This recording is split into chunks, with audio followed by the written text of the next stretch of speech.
Springfield, Massachusetts, 1936. The development room at the Springfield Armory is silent, save for the rhythmic sound of a file against steel.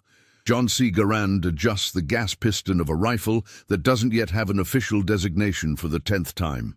On the workbench, precision tools are organized in a line. On the walls, technical blueprints are covered in handwritten notes, pressure figures, mechanical tolerances, operating cycle diagrams. The air smells of cutting oil, graphite, and hot metal. The rifle before him represents a technical contradiction.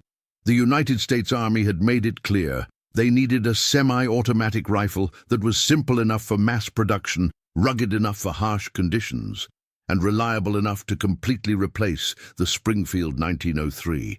But no one had managed to balance these three demands simultaneously. Semi-automatic rifles existed. They were complex, expensive, and sensitive to dirt. Simple rifles existed. They were manual, slow, and limited. Garand was trying to create something that shouldn't be possible, a tool that automatically operated the reloading cycle, yet could be manufactured by the millions and maintained by ordinary service members without specialized tools. He lifts the rifle. The weight is distributed. The center of gravity balanced. The barrel free of visual obstructions. He inserts a metal clip through the top of the receiver. 8 cartridges go down as a single block. The bolt closes with a dry, precise sound. Garand knows this decision. The N-block clip will be questioned. It already has been. Engineers on his own team argued that detachable magazines would be faster, more flexible, and more modern. Garand listens, he takes notes, and he continues refining the system he chose, because he isn't designing the fastest rifle. He is designing the rifle that can function when everything else fails. And at this moment, in 1936, with Europe politically unstable and the memory of the Great War still vivid, the American military needs something that can be produced on an industrial scale, distributed globally, and operated by individuals who may have never seen a semi-automatic mechanism before. Garand removes the clip. He inserts it again. The movement is clean, repeatable, simple. He jots down one more number on the margin of the diagram. The contradiction is still there, but he is getting close to solving it. If stories like this help you see how engineering quietly shaped history, tell us in the comments what surprised you so far. And stay with us for the next chapter. John Cantius Garand was born in 1888 in Saint-Rémy, Quebec, Canada. Born into a French-Canadian family, he grew up surrounded by textile machinery. His father worked in factories. Garand learned early on to observe mechanical systems, understanding how gears, levers, and springs interacted to produce motion. At age 11, the family moved to Connecticut. Garand had no formal engineering education. He learned by doing, in tool factories, in machine shops. He developed an intuition for tolerances, materials, and stress cycles. By age 20, he was already designing small industrial tools. His skill drew attention. In 1919, following the end of the first global conflict, Garand was hired by the Springfield Armory. The struggle had exposed critical limitations in American equipment. The Springfield 1903 was reliable, accurate, and well-built, but it was manual. Each shot required the operator to move the bolt by hand. This broke the aim, it interrupted the rhythm, it reduced the speed of response. Other nations were already experimenting with semi-automatic rifles. France had the RSC 1917. Germany was testing prototypes. The United States needed its own solution, and Garand was assigned to find it. The pressure was immense, not just technical but institutional. The Army was traditionally conservative. Changes in standard equipment took decades. Senior officials trusted the Springfield 1903 because they knew it. Any replacement would need to prove not just theoretical superiority, but absolute reliability in real-world conditions. Garand began by testing existing systems. He studied the recoil principle, the gas system, the rotating bolt. Each had advantages and disadvantages. Recoil generated fewer moving parts but transferred more energy to the shooter. The gas system was smoother but required precision in pressure control. He chose gas, not because it was simpler, but because it allowed for adjustments. The size of the gas port could be calibrated, the length of the operating rod modified, the strength of the return spring balanced.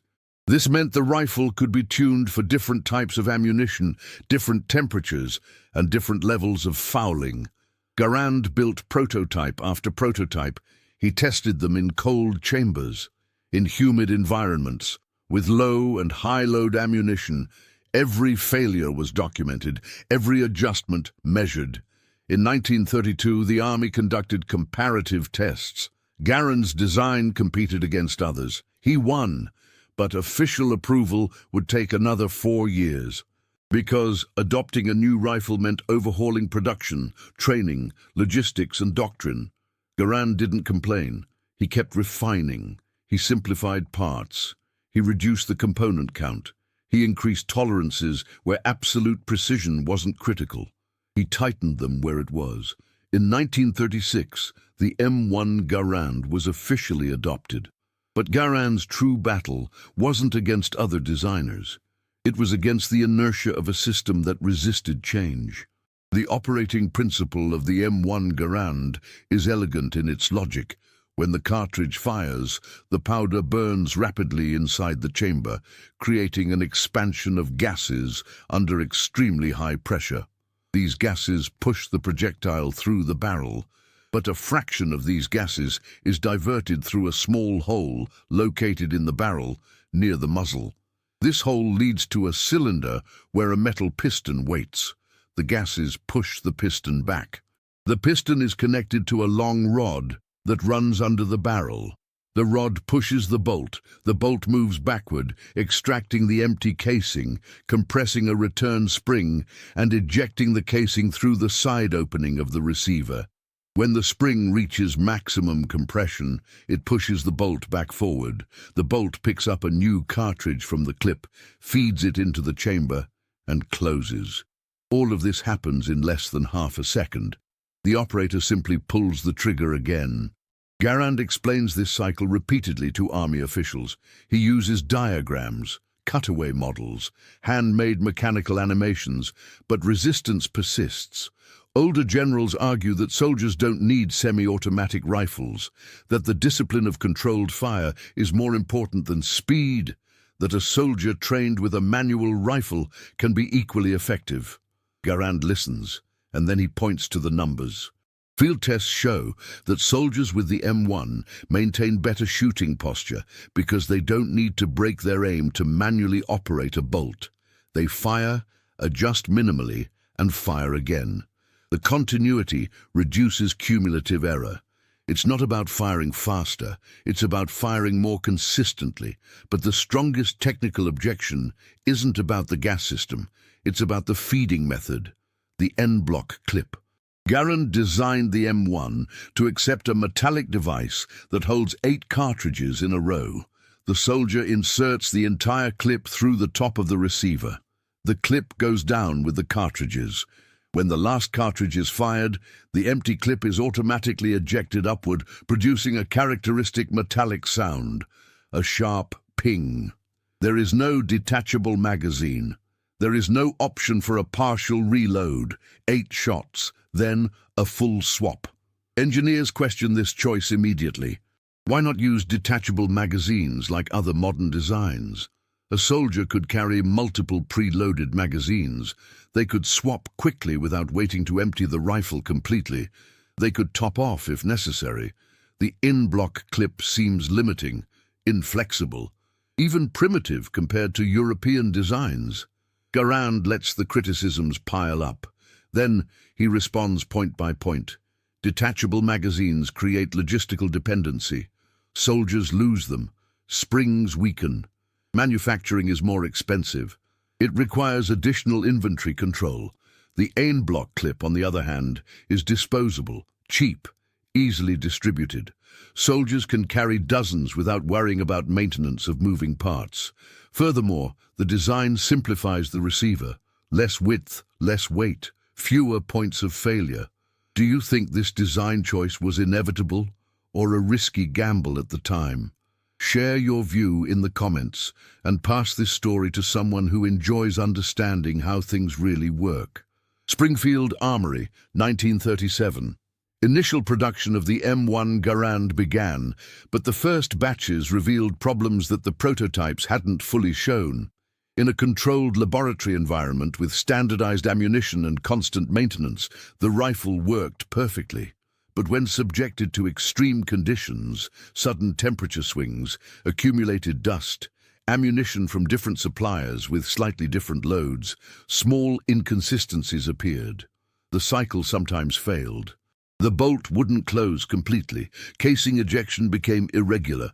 Garand returns to the bench, not with frustration, but with method. He documents every failure. He identifies patterns. He discovers the problem isn't the concept, but the tolerances.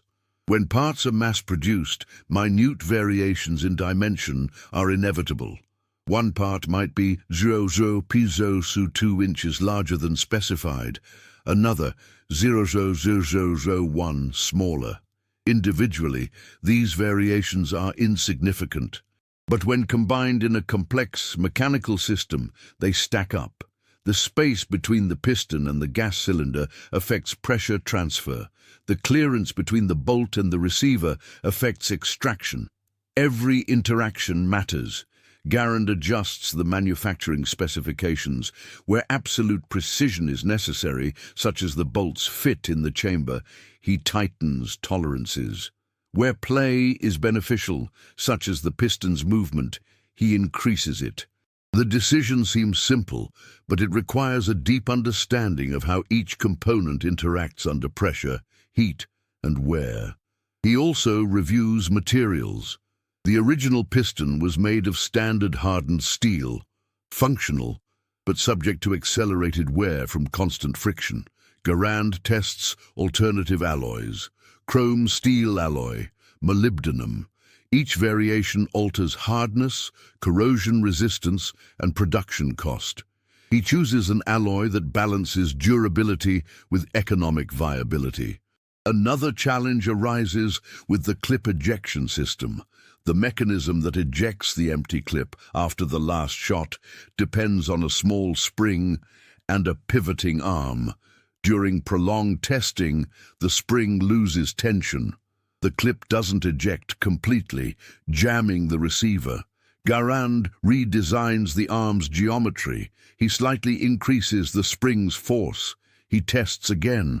1,000 cycles, 5,000, 10,000. The clip ejects consistently. The metallic sound, the ping, becomes predictable, reliable. He also faces criticism regarding weight. The M1 Garand weighs approximately 9.5 pounds unloaded, heavier than the Springfield 1903. Officials argue that soldiers will carry extra weight without a proportional gain. Garand responds that the weight isn't excess, it's distribution. The long barrel maintains stability.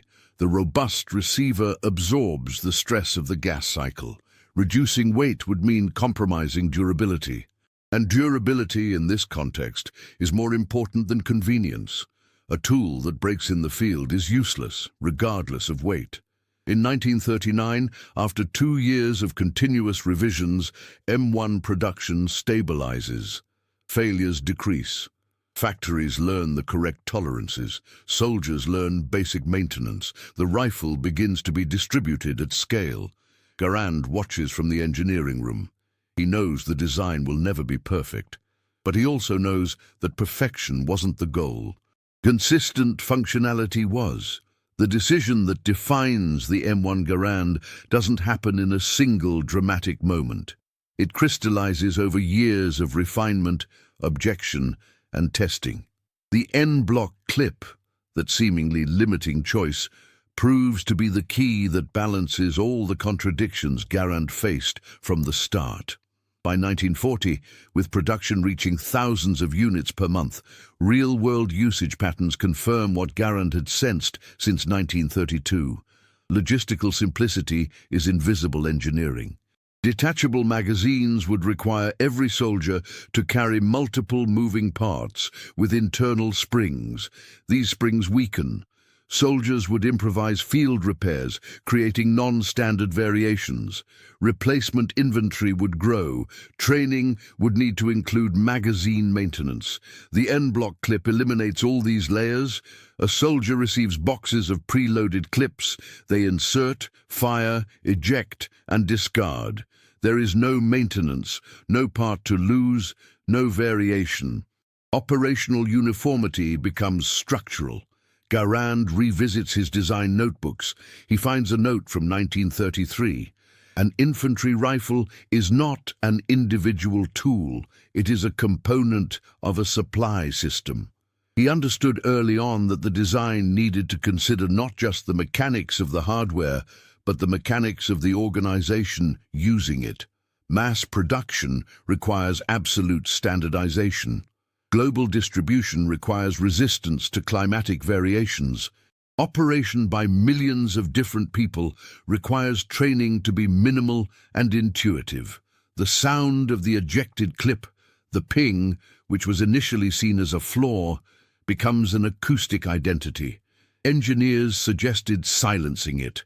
Garand refused.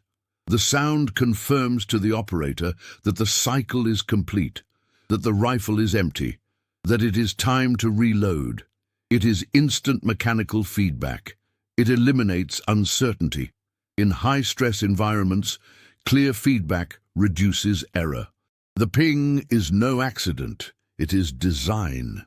In 1941, with the United States' entry into the second global conflict, M1 Garand production accelerates dramatically. Civilian factories are converted, workers are trained. The rifle Garand, designed in the technical solitude of a room in Springfield, is now manufactured by the millions. Each unit undergoes function tests. The failure rate remains below 2%. For a mechanical system produced on an industrial scale, under the pressure of global events, using materials that were sometimes of variable quality, this is extraordinary. Garand does not celebrate publicly. He continues reviewing field reports. He notes suggestions for improvement. He proposes small modifications, but the core structure, gas system, N-block clip, rotating bolt, remains intact. Because it works. And it works not by accident, but due to conscious decisions made years earlier, when no one yet fully believed that a standardized semi-automatic rifle was possible. The N-block clip, once the most controversial choice, becomes the most robust solution. John C. Garand remained at the Springfield Armory until his retirement in 1953. He never patented the M1. He worked as a public servant. He received a modest salary. The American government produced over 5 million units of the rifle that bears his name. Garand never received royalties. In 1944, Congress voted to grant him a special award of $100,000 in recognition of his contribution. He accepted. He kept working. He developed other projects. None had the impact of the M1. The legacy of the M1 Garand isn't in its rate of fire, it is in the transformation of expectations.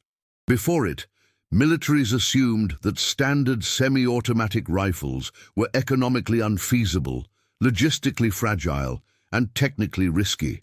After it, those same militaries reshaped their equipment doctrines. The Soviet Union developed the SVT-40, Germany, the Gewehr 43. Each of these designs faced the same questions Garand did: how to balance mechanical automation with operational simplicity. Many failed, where the M1 succeeded because they prioritized speed over reliability or flexibility over standardization. The M1 directly influenced the development of the M14, which gradually replaced the Garand in the following decades. And the M14, in turn, influenced modern platforms. The principle of gas operation remains dominant in military designs to this day. The concept that a field rifle must function consistently in any condition, with minimal maintenance, operated by those with basic training, that is the direct heritage of Garand's thinking. But the most subtle element of the legacy lies in the design philosophy. Garand didn't design to impress, he designed to last. He didn't seek innovation for innovation's sake. He sought solutions that solved real problems within real constraints. The N-block clip wasn't the most elegant solution theoretically. It was the most robust solution practically. This distinction between what looks best on paper and what works best in the world defines mature engineering. Garand died in 1974 at the age of 86. He lived long enough to see the M1 be replaced, to see technology evolve beyond what he had imagined. But he also saw that the principles he applied, tolerance for variation, logistical simplicity, clear mechanical feedback, remained relevant. Because those principles aren't about hardware. They are about systems, about how to design something that needs to work in the hands of millions of different people, in thousands of different situations over decades. The sound of the N-block clip being ejected, that sharp metallic ping, became a historical memory. But the logic behind it remains current. In 1936, Garand understood that engineering isn't just about solving a technical problem. It's about solving a technical problem within a specific human, economic, and temporal context. And it's about accepting that the best solution is rarely the most obvious. Sometimes it is the simplest, and simplicity, when done correctly, is the most sophisticated form of design. If you enjoy calm, true stories about how engineering shaped the world, subscribe to the channel, leave a like, and tell us from which country you're watching.